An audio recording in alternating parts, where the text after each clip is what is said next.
नमस्कार दोस्तों, आपके सामने फिर एक नई कहानी के साथ एक शिक्षा भी है कि जब अक्सर हमारे पास सब चीज़ें होती हैं तो हम अपने बहुत करीब चीज़ों की केयर नहीं कर पाते या उनका वैल्यू नहीं कर पाते।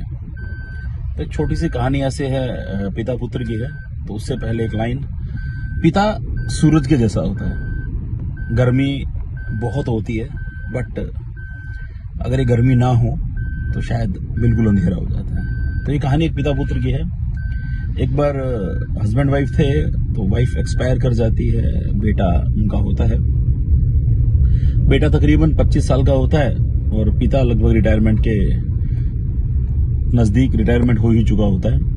तो होता यह है कि बेटा अपना काम कर रहा होता है, ऑफिस जाता है, पिता रिटायरमेंट हो चुका होता है और जब वाइफ भी एक्सपायर हो चुकी होती है उसकी, तो कहीं ना कहीं पूरे दिन वो अपने घर में ही रहता है। कोशिश करता है कि पूरे जीवन भर अपने बच्चे के लिए काम किया, तो अब समय है तो बच्चे के ही कुछ ना कुछ करता रहूं मैं।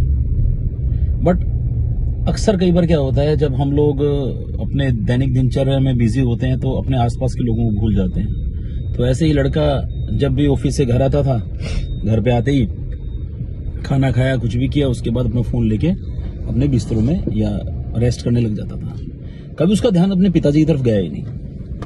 अब पिता भी क्या होता है कि ना, पिता भी सोचता है कि यार मेरा बेटा, बातचीत करूं उससे मैं, क्योंकि खाली बैठे हूं पूरे दिन तो मन करता बातचीत करने का, बट बेटा समय दे नहीं पाता।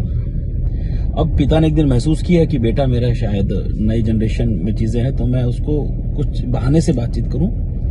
तो अब जैसे ही अगले दिन बेटा आता है ऑफिस से, तो पिताजी बोलते हैं कि बेटा मैंने नया एक फोन लिया है, तो इस नए फोन के अंदर सोशल मीडिया को मैंने एक्टिव करना है, तो कैसे करूं।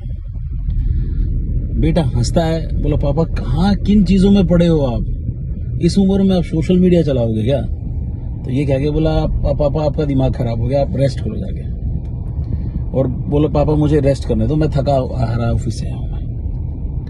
पापा सोचते हैं कि भाई कहीं शायद एक्चुअल में बेचारा परेशान होगा तो छोड़ देता है। फिर पापा अगले दिन फिर बातचीत करने की कोशिश करते हैं, कहते हैं बेटा मैंने ना एक अकाउंट बनवाया है पड़ोस वाले लड़की से, देखना बेटा जरा सही तो है कि कैसे क्या है सोशल मीडिया।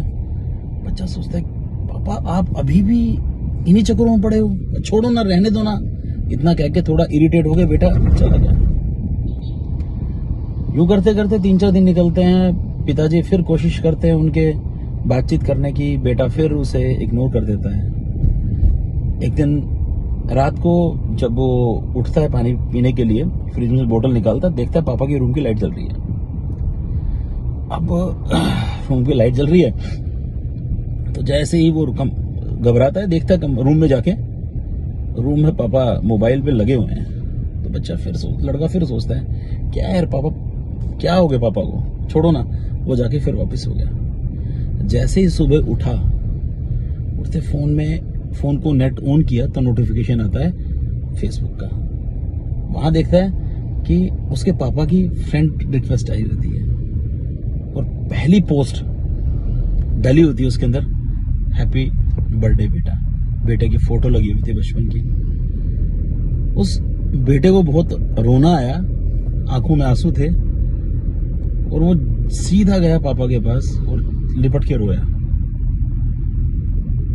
वो रोया इसलिए नहीं कि उसको बर्थडे विश किया, रोया इसलिए कि उसे एहसास हुआ कि जो वो समय, जो उसके पापा बार बार उससे कुछ जानना चाह रहे थे, कुछ करना चाह रहे थे, वो शायद इस चीज के लिए कि उसको बर्थडे विश के लिए एक पोस्ट डालना हो।